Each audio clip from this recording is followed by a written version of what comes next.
the Caswell Lisbon service boot in overdyed cognac horsebutt.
Hey guys, what's going on? Welcome back to my channel. I am Dale of Dale's Leatherworks.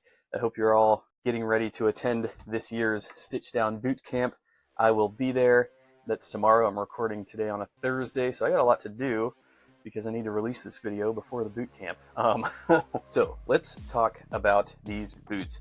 These are the fourth pair of Caswell boots that I own, the second pair of Lisbon service boots. If you're curious about the other ones, search back on my channel and you will find them using the search engine. So real quick, before I get started, Caswell is an affiliate of mine. If you click the link in the description below and make a purchase, I will get a teeny tiny commission. Please and thank you. Keeps the channel going, ladies and gentlemen.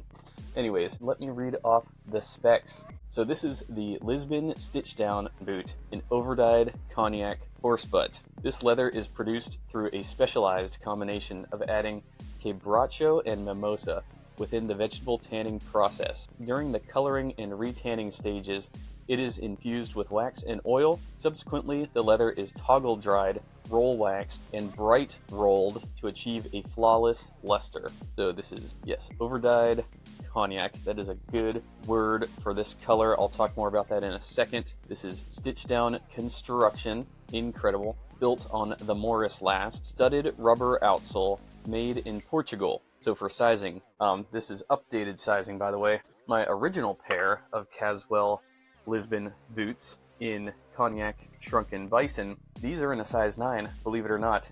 And this was the first iteration that I tried, and I could tell just by looking at it and just by looking at these that the sizing is definitely updated, so take it your half size down. Kevin has a pretty cool operation in that he is a one-man operation, and he actually relies on multiple manufacturers to make his boots.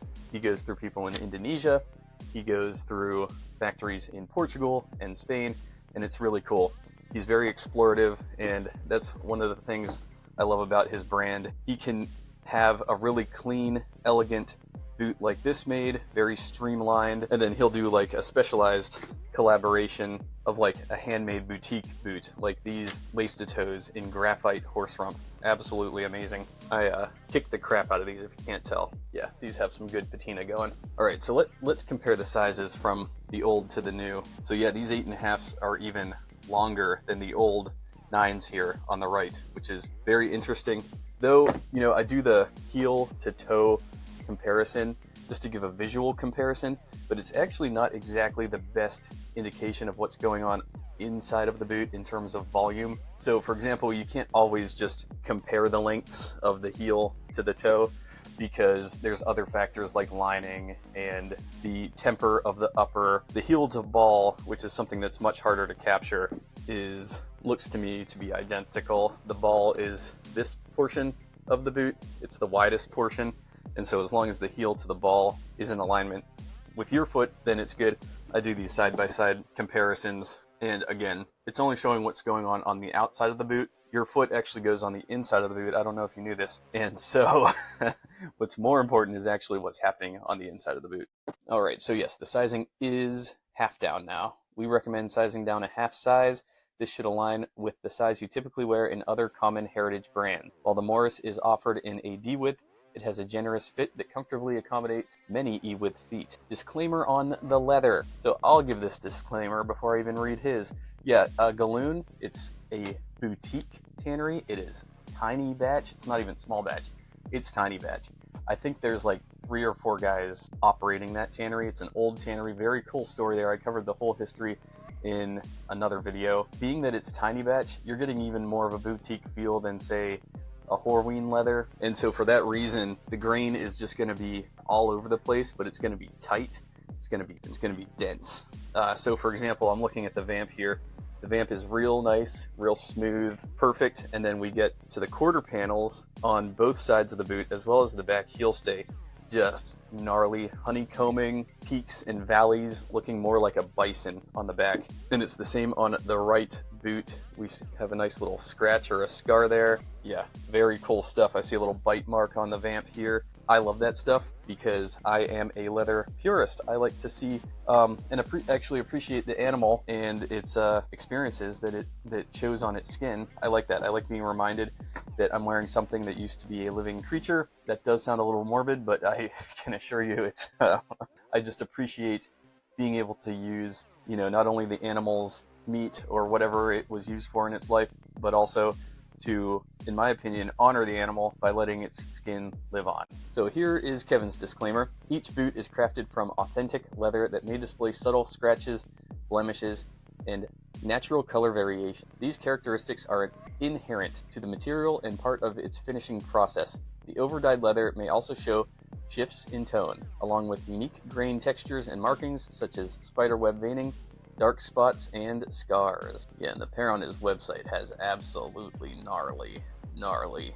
character on that thing. And to give you a little bit of an idea of how these boots age, so these are my Trumans in cinnamon horse rump from GALLUN Tannery, and just look at the crazy character on these things as well as the patina. It's pretty gnarly. These leathers are going to be slightly different because on the Caswells, this overdyed cognac feels almost more like a nubuck. It doesn't feel completely smooth. It's got just a little bit of a matte feel to it as opposed to a glossy, shiny feel on the Trumans. So the Trumans are going to be a little bit more heritagey, whereas the Lisbon service boot is going to be a little bit more on the dressy side. And then here are my other Trumans in GALLUN olive waxed horse rump. Absolutely killer patina on these as well. Yeah, these really had a good color shift.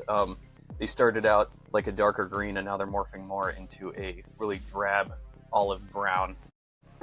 All right, so we have a Caswell branded studded outsole there. On the inside, we've got what appears to be a calfskin lining on the inside. The tongue is the matching overdyed cognac horse rump. So yeah, on the inside it says 8.5D 7310. I should also add that included in the box are some beautiful Caswell boot bags. Other exciting announcements. Caswell just posted yesterday that as we prepare for the Stitch Down Boot Camp in Chicago, we've shifted the Feral Swine collaboration to release on Saturday, November 8th, to allow a little bit more time for setup. They will have all 3 colors on display along with try-on sizes every last. Those Feral Swines are pretty sick. My buddy Nick at Stridewise has those. Oh, cool. And they have a new custom Danville model, which is a mock toe. That does appear to be an Indonesian-made one. Oh, cool. And Kevin actually ran the new Danville model on the Cinnamon Horse Rump. And hey guys, Editing Me is back, and I just wanted to touch on the overdyed aspect of the leather itself that I noticed as I was walking in these, that the pull-up is just insane. The grain break is absolutely beautiful. As you can see in the areas of the vamp that get stressed or that crease, it reveals reddish undertones, which is absolutely brilliant. And so this is a very cool leather from GALLUN. None of my other leathers from GALLUN exhibit this pull-up effect, and this one is pretty dramatic. Other announcements. Dale's Leatherworks is doing well. Thank you to everybody that's placing orders. I'm truly blessed to have such honest customers. I mean, truly. I'll throw in a free set of kill tees here and there, or just a B grade of something that possibly I think the customer might be able to make use of. If I have like a B grade insole or something and the customer orders a size 8, I'll send them the A grade insoles, but I'll also chuck in the B grades just in case he could use them because I don't have any use for it. I have a lot of customers emailing me with grave concerns like, you sent me something I didn't order. I can pay you for it, or I could send it back. And it's like, just be aware that if you do have something extra in your order, just take it. It's my gift, okay? I don't want to throw anything away, and if it's something I don't feel quite right about selling, then I'll just randomly send it out to people. That's just what I've been doing. I hope everybody is okay with that. And last announcement, I started a new YouTube channel, and it is called The Biblical Linguist, and it focuses on translating Greek at the moment. Now, I don't expect this channel to be extremely popular, because studying biblical Greek is not for everybody. Even I know a lot of guys that go to seminary that they're not interested in it either. You know, it's like, it's a very niche thing, even more niche than boots. I even see there's guys with PhDs out there, and these are very talented translators and very knowledgeable guys, and their channels only rack up a few hundred views. So I'm an amateur, but I'm basically walking through my process of studying and interpreting the biblical languages. And so my plan, it's going to be a side project, but it is a passion project. My plan is to cover the entire New Testament and eventually go through the Old Testament. I plan to start with Greek, probably the first few years of Greek, then eventually get into the Latin, then the Hebrew, then finish off with Aramaic. It's quite a large undertaking. I'm mostly doing it for me, but if anybody out there is interested in watching me fumble my way through some ancient language translations, then I will leave a link to that channel down below. So please check it out if that might be something you would find interesting. Once again, link to these incredible Lisbon service boots down below. And without further ado, I'm going to start packing for boot camp. So this is Dale of Dale's Leatherworks. End of transmission.